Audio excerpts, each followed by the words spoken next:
Sorry, my bad. I know I'm here for the news, but I just wanted to get a little bit of mixed nuts and fruit. Hold on, what? Are you telling me these tariffs are gonna make this cost 10% more? Oh my goodness. Sorry, guys. Welcome back to another episode of the Hip Politics podcast and Hip Politics show. I wanted to break down because a lot of people are asking me how these Trump tariffs and the round of tariffs that are set to go into affect the countries all around the world from the United States, from the Trump administration, how they're going to affect you in your pockets. It's a lot.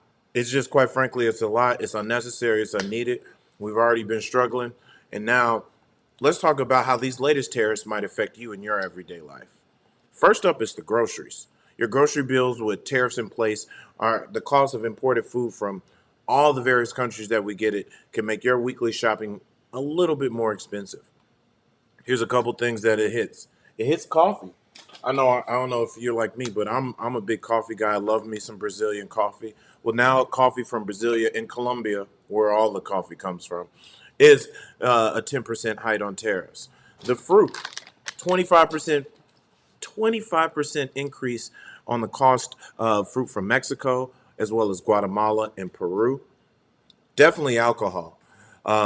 If you didn't know, the top sources of wine, if you're a favorite drinker, European wine, France, Italy, and Spain account for 20% of the alcohol that we do have, along with New Zealand 10%, and Australia another, and I would say Australia with another 10%. So all those prices are going up. Our top sources of beer, Mexico, they're going to get hit with a 25% tariffs, as well as Netherlands, Ireland, both part of that European Union 20% tariff, as well as Canada is also going to hit with a 25% tariff. So you can expect the price of some of your favorite beers and your favorite wines, along with some Modelo, Corona, Heineken, or Guinness. You'll probably be paying more really, really soon. I mean, even look at this. Even cheese. Cheese. I don't know if you know some of the our top sources here in the U.S. of getting cheese is from Italy, France, Spain, Netherlands. All of them are going to get hit with his blanket 20% European Union tariff. So it's like Parmesan, Reggiano, Brie, Gouda. I know those might seem a little fancy, and even some of the other traditional mozzarellas and cheddars and so forth that we get from overseas, or that you might have your favorite brand. You need to check to see where it's made from because most likely those prices are about to set to increase. I think this is just so unnecessary. More importantly, uh, more importantly, this is really, really gonna cost households. Like no matter who you are, whether you're making $1 million or $1,000, tariffs could cost household on average of they say about $3,800 a year. There's been some research there, so you're talking about a little over extra $300+ a month for every family. I don't know about you, but I could use that 300. I could use $3,800 in a year. Um, this is the low income families are going to be hit the hardest with a potential 4% drop in their average home. I'm sorry, in their average home income after tax. It's like a regressive tax. Essentially, spending on food and clothes is going to cost more, and who does that hurt? People who don't make as much money. I mean, Trump really was proud showing off all the different percentages and so forth. Let's be clear. That list that he's touting around is not actual tariffs or how much these countries are tariff. That's the trade deficit. You should understand that means these countries sell us more goods than they buy from us. But if we like Colombian coffee, yes, they're going to buy more things from us and more coffee than we would send them. If we like Australian wine, yes, they're going to buy more. We in America are going to buy more wine from Australia or Italy or New Zealand and places like that than they're going to buy from us. Economists are saying from all over the spectrum, overall prices may rise about 2.3%, and that's on top of inflation is already at 3%. So it's like, I mean, this is getting increases. The biggest increase, we think shoes are going to go up. Imagine your shoes, my Jordans, I don't know about you, but I'm a huge sneakerhead. Shoes, they expect to go up around 18%. Clothes, it's really going to hit you with clothes, another 17%. Electronics and gadgets, we get so many things, whether the whole thing or pieces of it are made in China and overseas. That's an extra 10%. And even though we get most of our rice here domestically produced, that's another 10% rise. So, I don't know if it like you, I'm a huge fan of that maple syrup. That comes from Canada, 25%.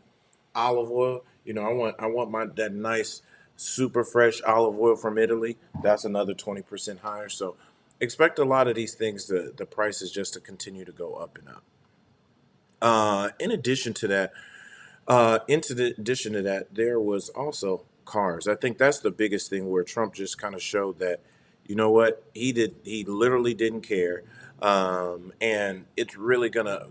The car industry already went through a major shock with the last recession under Obama, and they had to remember we famously had to bail out the auto industry so we could keep making cars in America. Well, according to a recent NBC News interview with Donald Trump himself, he addressed concerns about potential car prices increasing following his administration's implementation of a 25% tariff on imported vehicles and parts. No car, even if it's mainly made in America, the Fords and the GMs have all their parts and everything made in America. It's just not possible. Sometimes those metals and materials are not there. Sometimes other countries have perfected it better. Sometimes, in order to deliver a car at the price that you like, which we already see has been going up, especially post pandemic, if we don't want those car prices to keep going, they have to get a global supply chain. We are now an interconnected world. While we want to keep as many jobs here in America, we still have to look around the world for certain different parts, pieces, expertise, technology that allows our ultimate goods and things that we do here to perform better. But when Trump was asked about this, he said, I couldn't care less. I hope they raise prices because if they do, people are going to buy American made cars. We have plenty. Stupid.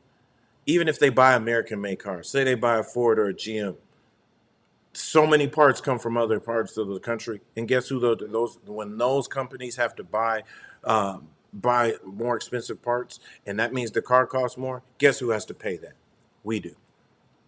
Trump emphasized that the tariffs aim to boost domestic automobile manufacturing by encouraging consumers to purchase vehicles produced in the United States. He further noted that automakers manufacturing cars domestically will benefit financially from this. This is getting crazy. There's so many different things that is hitting. I know if you're planning home improvements, building materials are also affected. So if you're planning that renovation this summer, that's going to cost you a little bit more. And then businesses as a whole. If you're a small business owner like myself or so many of us, whether you have it's your main business or a side business, these higher costs could reduce hiring or even lead to layoff workers because companies need to maintain their bottom line to make sure they're profitable and don't go out of business. So what can you do? I mean, what can you do? I guess right now, before the tariffs hit, before those prices start changing the next week or two, you could probably buy in bulk. I think Costco and TJ's and a few of those other places are about to get hit crazy this weekend. Or you can explore alternative brands that are made in America. I don't know what those costs will be, and it's gonna maybe have to look a little deeper. Or shopping secondhand to stretch your dollar farther. So I guarantee you, the consignment shops, the Goodwills, and other places are gonna have even more people buying their clothes, shoes, and a lot of those gadget items there. But with that, I just wanted to make sure you stayed informed. This is something that a lot of people have been DMing me and sending messages and emails and stuff and just asking us over here at Hip Politics to be able to break down and understand what these tariffs really mean because it feels like there's a lot of bluster. Sometime they're on, sometime they're off. But we wanted to make sure we just kind of broke down, give you a little bit of direct information live here. So again, it's your boy, Mr. Cameron Calvin, aka Mr. Hippolitics, aka Mr. 216 to the 202. Just here to be your friendly, informative voice here on the Hippolitics podcast. And like that, we out.